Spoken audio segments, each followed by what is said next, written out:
भगवान भोलेनाथ कहते हैं, जो भी इस कथा को पूरा सुनता है उसे ब्रह्म हत्या, भ्रूण हत्या जैसे जघन्य पापों से भी मुक्ति मिल जाती है और इस व्रत के प्रभाव से कुरुक्षेत्र और काशी में स्नान करने के बराबर पुण्य फल प्राप्त होता है।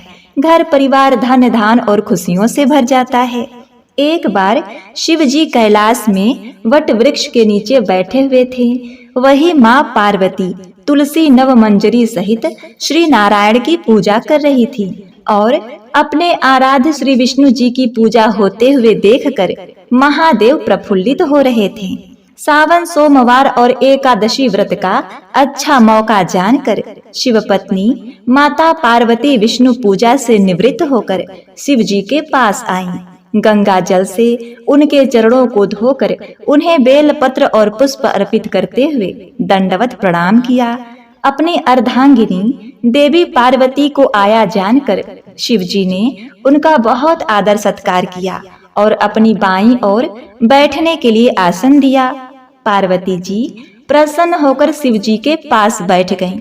भगवान शिव जी ने कहा, हे उमा, आज आपने एकादशी के दिन मेरे सखा श्री विष्णु जी की पूजा तुलसी दल से विधिवत किया है, अतः मैं आपसे अत्यंत प्रसन्न हूँ। कहिए, आज आप क्या सुनना चाहती हैं?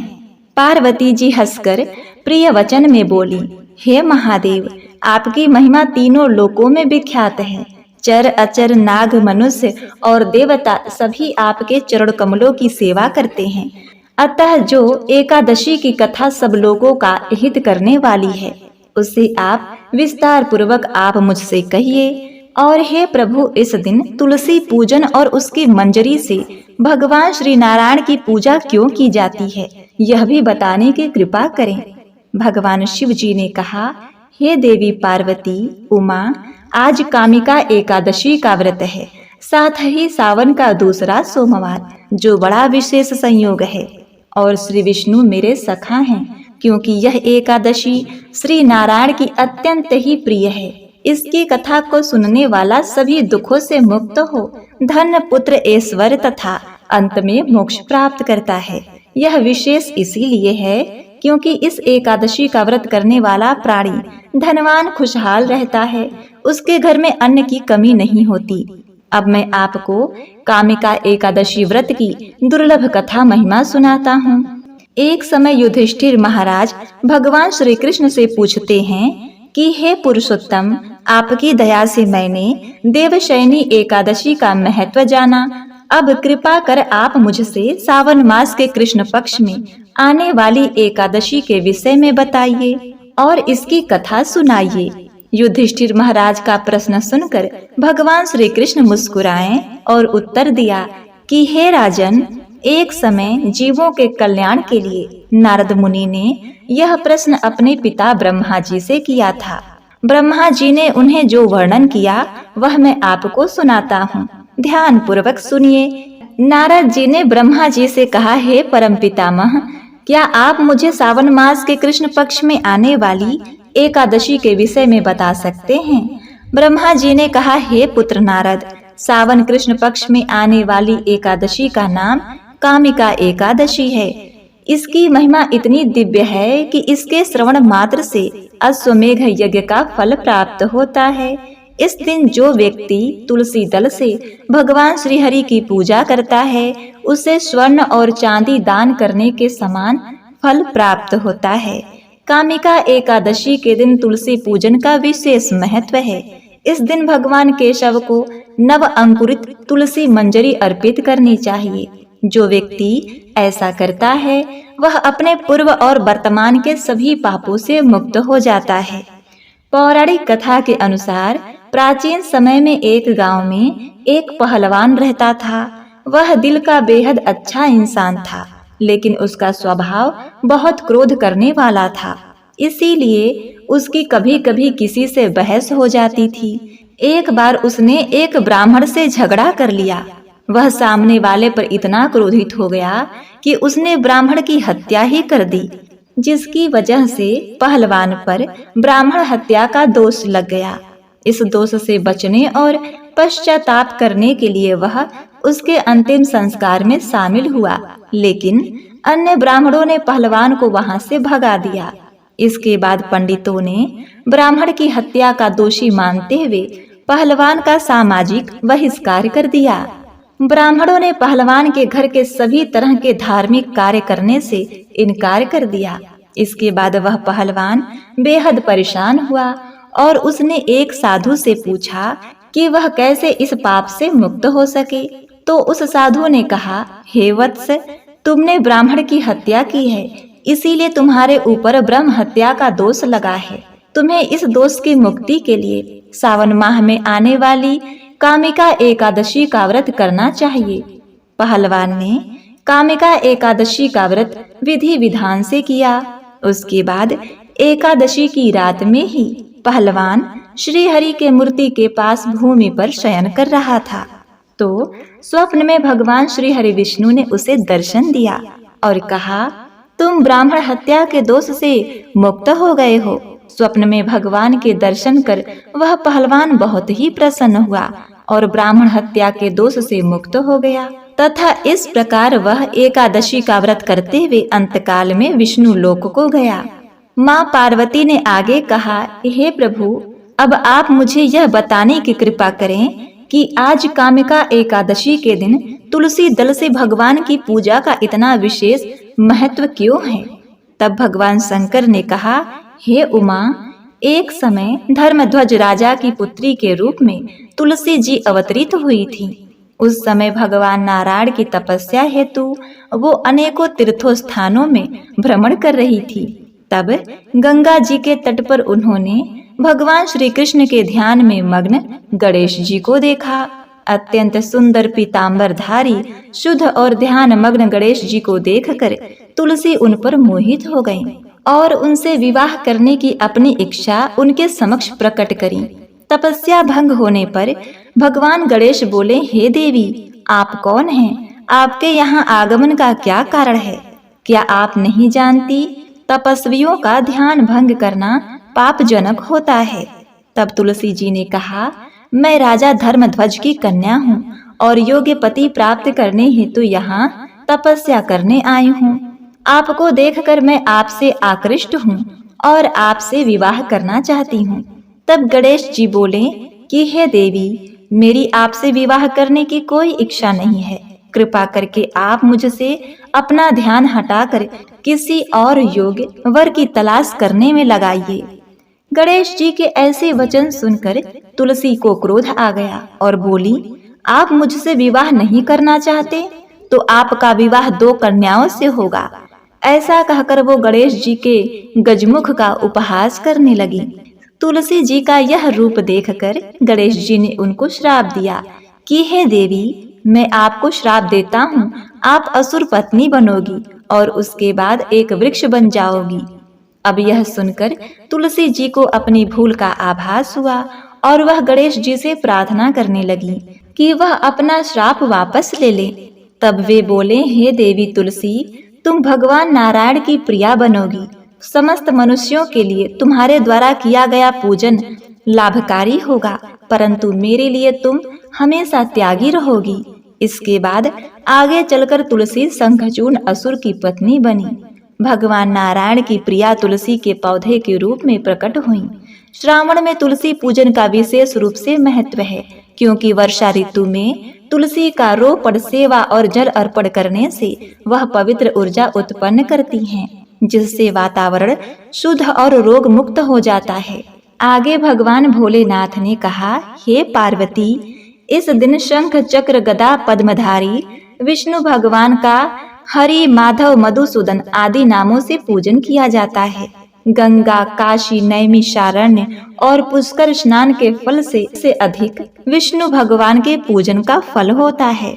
जो पुण्य फल सूर्य व चंद्र ग्रहण व कुरुक्षेत्र और काशी में स्नान करने से, भूमि दान करने से, सिंह राशि के बृहस्पति में, गोदावरी और गंडकी नदी में स्नान करने से प्राप्त होता है, वही फल विष्णु भगवान के पूजन से मिलता है।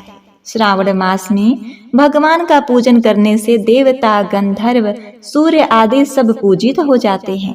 अतः पापों को नष्ट करने के लिए मनुष्य को कामिका एकादशी का व्रत और विष्णु भगवान का पूजन श्रावण मास में अवश्य करना चाहिए। जो भक्त लोग कामिका एकादशी के व्रत में विश्वास रखते हैं और उनके साथ विष्णु पूजन भी करते हैं, तो व्रत के प्रभाव से उनके सब देवों, किन्नरों, नागों, पितरों का पूजन हो जाता है।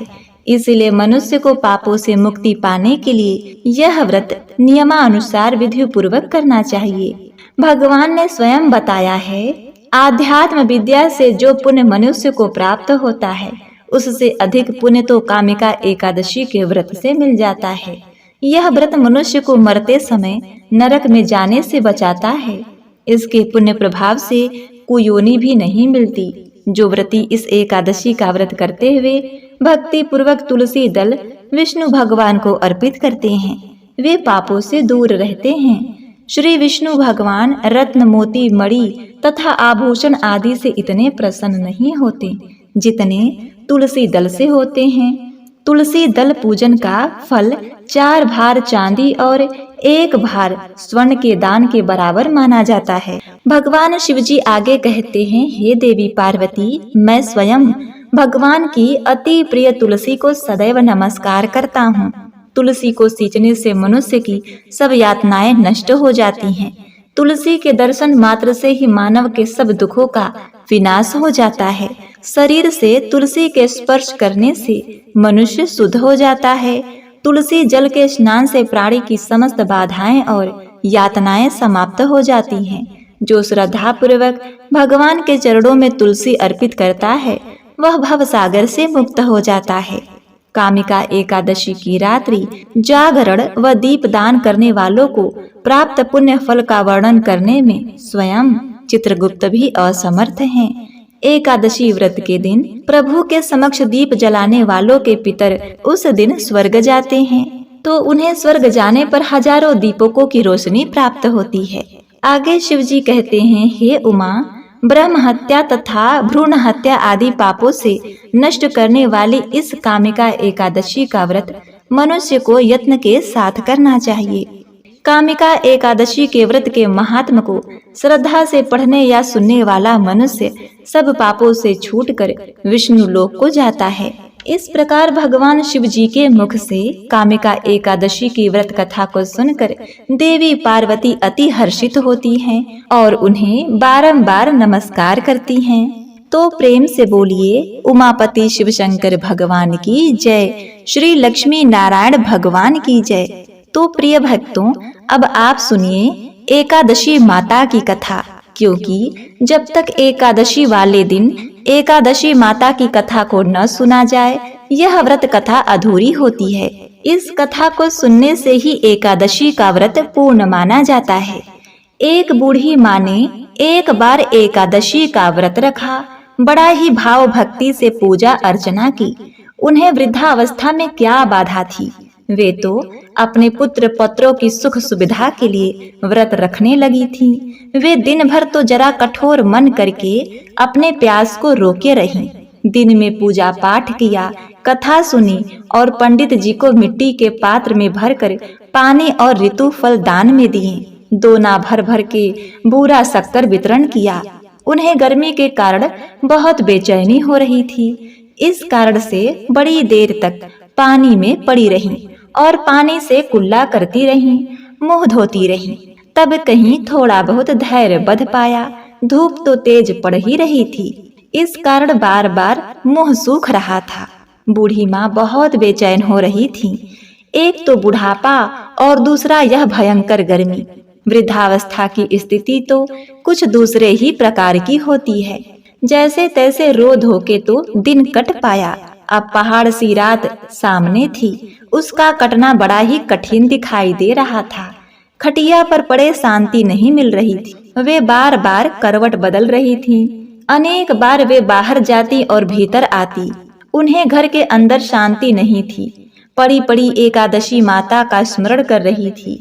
वह कह रही थी, हे माता जी, आप मेरी लाज रखिएगा।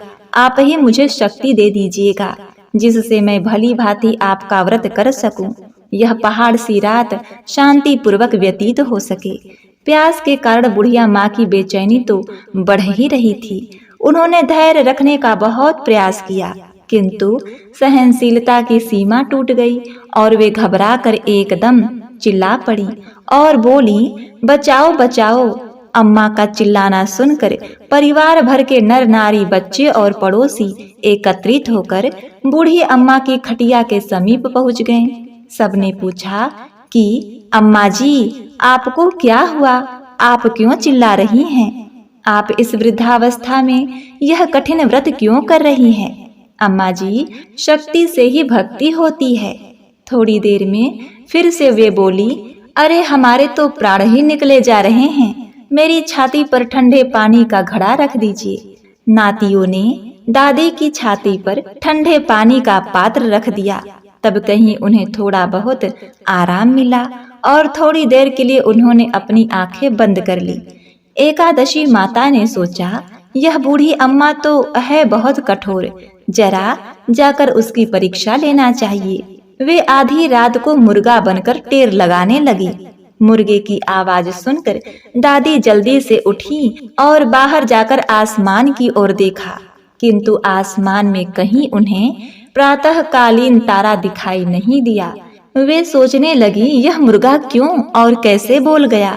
उन्हें प्यास तो लग ही रही थी। थोड़ा बहुत उनका मन भी विचलित होने लगा था, किंतु अंत में उन्होंने दृढ़ निश्चय किया कि मैं अब व्रत को पूर्ण करके ही छोड़ूंगी, चाहे भले ही मेरे प्राण निकल जाएं। यह सोचकर फिर वे खटिया पर शिथिल होकर लेट गईं। थोड़ी देर में एकादशी माता ने उनकी फिर से परीक्षा लेनी चाहिए। एक छोटी सी बालिका एक गिलास में शरबत लेकर उनके सिरहाने खड़ी हो गई और जोर से बोली कि दादी जी, सवेरा हो गया है, आप हाथ मुंह धोकर शरबत पी लीजिए। पहले तो शरबत का गिलास देखकर उनका मन ललचा गया, किंतु अचानक व्रत का स्मरण हो आया। उन्होंने सोचा कि मैं किसी भी प्रकार से अभी शरबत नहीं पी सकती हूँ, और वे शांति पूर्वक अपने खटिया पर लेट गईं। फिर थोड़ी ही देर में उन्हें ऐसा लगा जैसे किसी ने उन्हें पानी के कुएं में पटक दिया हो। वे बड़ी देर तक उस पानी में हाथ पांव चलाती रहीं, किंतु उन्होंने अपने मुंह में पानी की एक बूंद भी नहीं जाने दी और वह दृढ़ता पूर्वक अपना व्रत पालन करती रहीं। थोड़ी ही देर में न जाने कहां से सामने आग जलने लगी, जिससे भारी गर्मी बढ़ने लगी।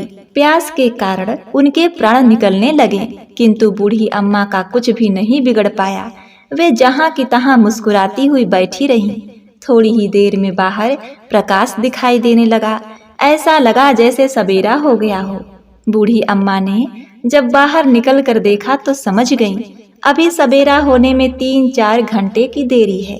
यह जानकर वे शांति पूर्वक इधर उधर घूमने फिरने लगी। एकादशी माता यह बात अच्छी तरह से समझ गईं कि यह बूढ़ी अम्मा किसी भी प्रकार से अपने व्रत से नहीं टल सकती। वे उनके सत्य व्रत को अच्छी तरह से समझ गईं। सवेरा होते ही बूढ़ी माता ने स्नान किया, भगवान का पूजा पाठ किया, एकादशी माता की कथा सुनी, ब्राह्मणों को दक्षिणा देकर भोजन कराया। तब कहीं उन्होंने जल ग्रहण किया। कन्याओं को भोजन कराने के बाद अम्मा ने स्वयं भोजन किया। उस श्रेष्ठ व्रत के प्रताप से बूढ़ी अम्मा की आयु में वृद्धि हो गई। उनका घर परिवार हरा भरा हो गया। घर में अब उनके कोई अभाव नहीं रहा। वे हर तरह से सुख संसाधनों से संपन्न हो गईं। नाती नातिन से उनका घर भर गया और वे उसी दिन से 12 महीने की एकादशी का व्रत करने लगी। एकादशी माता के व्रत के प्रताप से इस संसार में हर प्रकार के सुख भोग कर वे अंत में बैकुंठ लोक को चली गईं। जैसे एकादशी माता ने बुढ़िया माता और उनके परिवार को हरा भरा किया, ऐसे ही एकादशी माता हम सभी की मनोकामनाओं को पूर्ण करें। बोलिए श्री लक्ष्मी नारायण भगवान की जय। प्रिय भक्तों, आज सोमवार का दिन है, तो आइए अब भगवान शिव जी की बड़ी ही दुर्लभ सोमवार व्रत कथा का श्रवण करते हैं। किसी नगर में एक धनी व्यापारी रहता था। दूर दूर तक उसका व्यापार फैला हुआ था।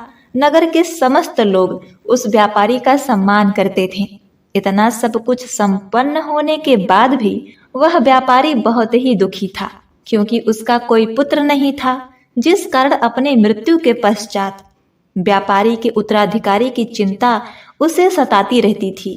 पुत्र की प्राप्ति की इच्छा से व्यापारी प्रत्येक सोमवार भगवान शिव की व्रत पूजा किया करता था और शाम के समय शिव मंदिर में जाकर शिव जी के सामने घी का दीपक जलाया करता था। उसकी भक्ति देखकर माता पार्वती प्रसन्न हो गई और भगवान शिव से उस व्यापारी की मनोकामना पूर्ण करने का निवेदन किया। भगवान शिव बोले, हे देवी, इस संसार में सबको उनके कर्मों के अनुसार फल की प्राप्ति होती है। जो प्राणी जैसा कर्म करते हैं उन्हें वैसा ही फल प्राप्त होता है। शिव जी द्वारा समझाने के बावजूद माता पार्वती नहीं मानी और उस व्यापारी की मनोकामना पूर्ति करने के लिए शिव जी से बार बार अनुरोध करती रही। अंततः माता के आग्रह को देखकर भगवान भोलेनाथ को उस व्यापारी को पुत्र प्राप्ति का वरदान देना पड़ा।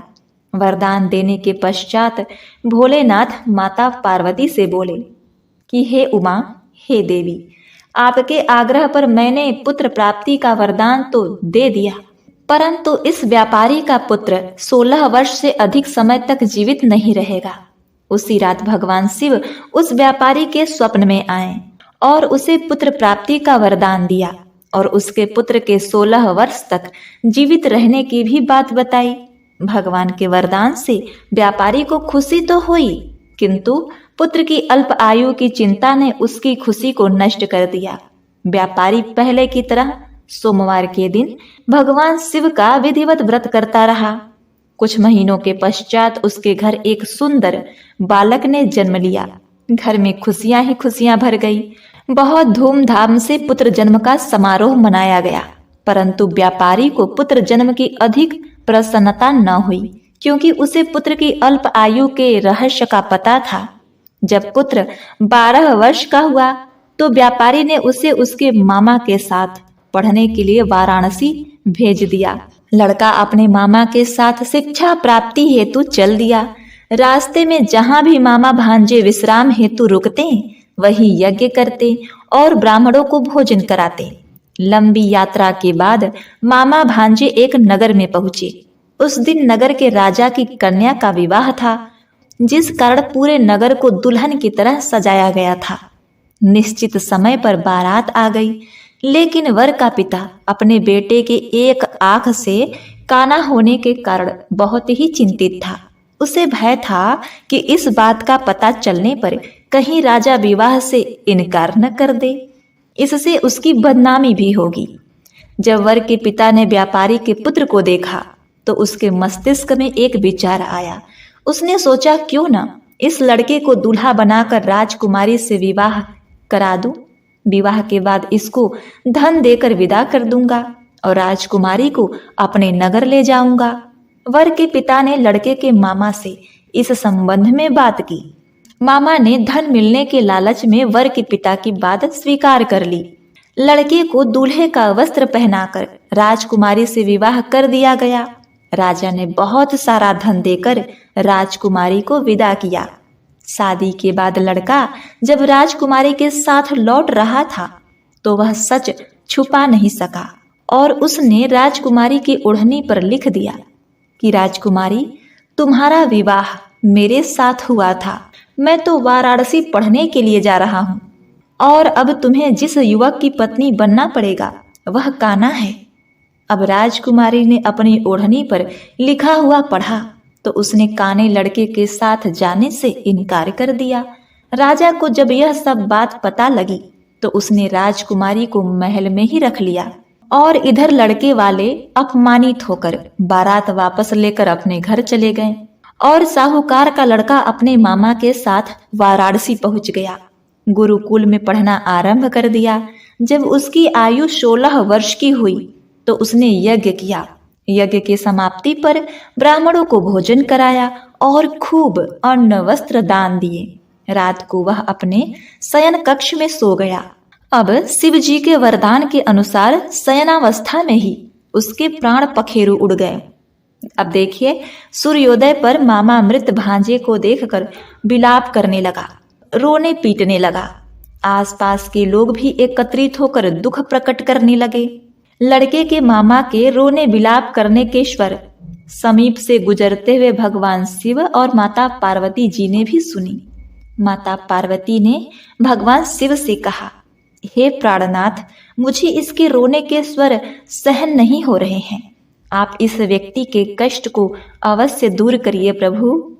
भगवान शिव ने माता पार्वती के साथ अदृश्य रूप में समीप जाकर देखा तो भोलेनाथ माता पार्वती से बोले, हे देवी उमा, यह तो उसी व्यापारी का पुत्र है जिसे मैंने 16 वर्ष की आयु का वरदान दिया था। इसकी आयु अब पूरी हो गई है। माता पार्वती ने फिर भगवान शिव से निवेदन करके उस बालक को जीवित करने का आग्रह किया। माता पार्वती के करुण आग्रह पर भगवान शिव ने उस लड़के को जीवित होने का वरदान दिया और कुछ ही पल में वह जीवित होकर उठ बैठा। शिक्षा प्राप्त करके लड़का मामा के साथ अपने नगर की ओर चल दिए। दोनों चलते चलते उसी नगर में पहुंचे जहां उसका विवाह हुआ था। उसी नगर में भी यज्ञ का आयोजन किया। समीप से गुजरते हुए नगर के राजा ने यज्ञ का आयोजन देखा और उसने तुरंत ही लड़के और उसके मामा को पहचान लिया। यज्ञ समाप्त होने पर राजा मामा और लड़के को महल में ले आया और कुछ दिनों तक उन्हें महल में रखकर बहुत सारा धन वस्त्र आदि देकर राजकुमारी के साथ विदा कर दिया। इधर भूखे प्यासे रहकर व्यापारी और उसकी पत्नी बेटे की प्रतीक्षा कर रहे थे। उन्होंने प्रतिज्ञा कर रखी थी कि यदि उन्हें अपने बेटे की मृत्यु का समाचार मिला तो दोनों अपने प्राण त्याग देंगे। परंतु जैसे ही उसने अपने बेटे के जीवित वापस लौटने का समाचार सुना तो वह बहुत ही प्रसन्न हुआ। वह अपनी पत्नी और मित्रों के साथ नगर के द्वार पर पहुंचा। अपने बेटे के विवाह का समाचार सुनकर पुत्र वधू राजकुमारी को देखकर उसकी खुशी का तो ठिकाना ही न रहा। उसी रात भगवान शिव ने व्यापारी के स्वप्न में आकर कहा, हे श्रेष्ठी, मैंने तेरे सोमवार के व्रत करने और व्रत कथा सुनने से प्रसन्न होकर तेरे पुत्र को लंबी आयु प्रदान की है। पुत्र की लंबी आयु जानकर व्यापारी बहुत ही प्रसन्न हुआ। तो शिव भक्त होने तथा सोमवार व्रत कथा करने से व्यापारी की सभी मनोकामनाएं पूर्ण हो गई। इसी प्रकार से जो भक्तगण सोमवार का विधिवत व्रत करते हैं और व्रत कथा को सुनते हैं, उनकी सभी इच्छाएं पूरी होती है। तो बोलिए ओम नमः शिवाय।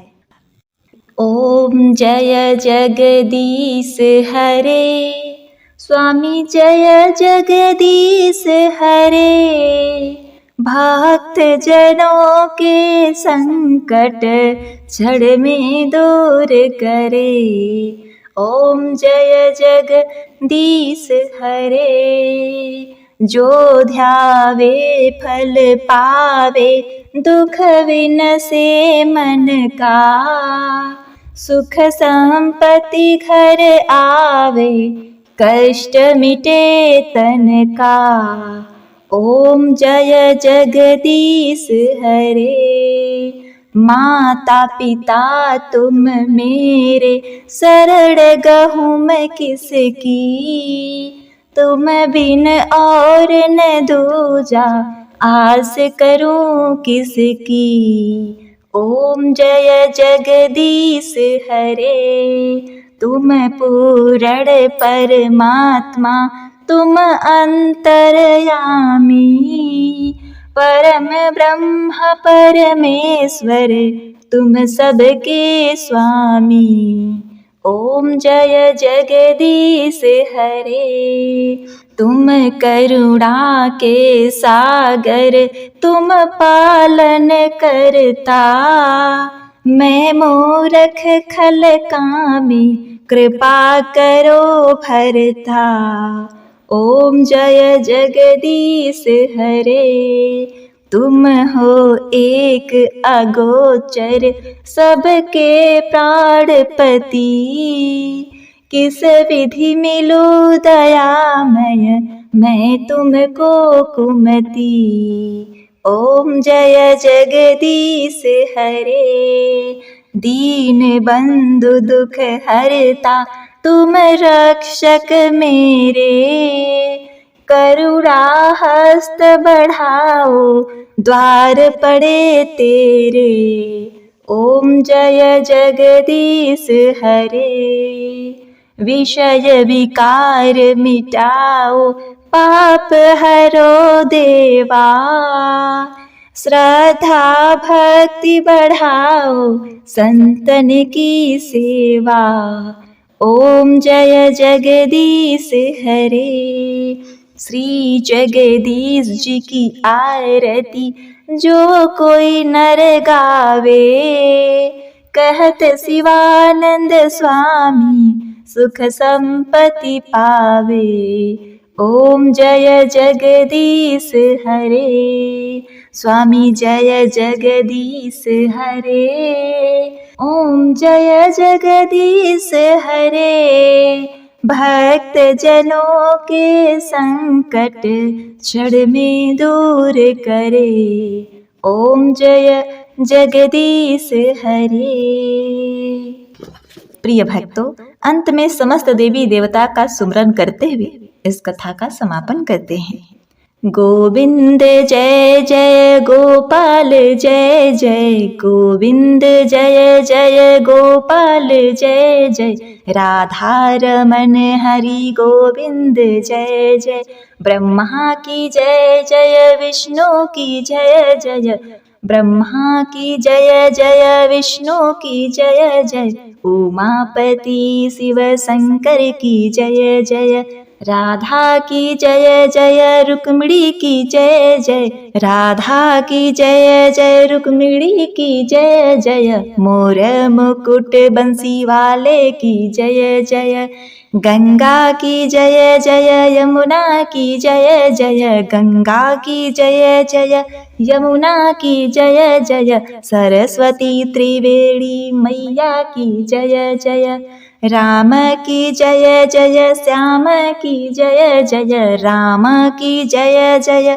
श्याम की जय जय, दशरथ कुंवर चारों भाई की जय जय, कृष्णा की जय जय लक्ष्मी की जय जय, कृष्णा की जय जय लक्ष्मी की जय जय, कृष्णा बलदेव दोनों भाई की जय जय, गोविंद जय जय गोपाल जय जय, गोविंद जय जय गोपाल जय जय, राधा रमण हरि गोविंद जय जय, राधा रमण हरि गोविंद जय जय, राधा रमण हरि गोविंद जय जय।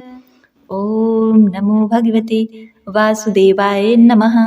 हे परम ब्रह्म परमेश्वर, हे भगवान, हे दयानिधि, आप इस कथा कहानी को सुनते कहते हुंकारा भरते अपने सभी भक्तों का कल्याण करना, उनकी मन मांगी मुरादें पूर्ण करना, उनकी मनोकामनाएं पूर्ण करना। प्रेम से बोलिए ओम नमो भगवते वासुदेवाय नमः। प्रिय भक्तों, उम्मीद करती हूँ आज की यह महात्म कथा आपको बहुत ही पसंद आई होगी। यदि आपको हमारी कथाएं पसंद आती हैं तो वीडियो को लाइक, शेयर और कमेंट में हरे कृष्णा जरूर लिखें। भगवान आप सभी भक्तों का कल्याण करें। हरे कृष्णा।